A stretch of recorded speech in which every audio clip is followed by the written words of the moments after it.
আসলে আমার কোনো অধিকার নাই মা। বিদেশ থাকি, 18 ঘন্টা করে কাজ করি।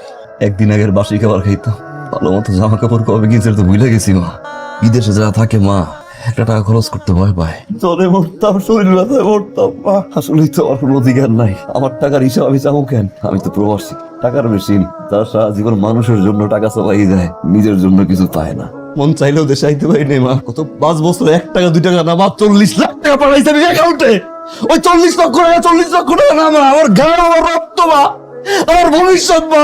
বাড়িতে বাচ্চার ভবিষ্যতের কথা চিন্তা করছে, আমার ভবিষ্যতের কথা চিন্তা করছে, আমার ভবিষ্যৎকে ভাবছে মা। একটা বছর আমাকে সময় দেন। তোমার প্রতি আমার বিশ্বাস কোনো কালেই ছিল না। আমার মেয়েটা 4 বছর ধরে তোমার জন্য অপেক্ষা করেছে। একজন বাবা হিসেবে তুমি আমার সেই দায়িত্ব পালন করতে দিলে না। আমার মেয়ে তোমার জন্য আর অপেক্ষা করবে না।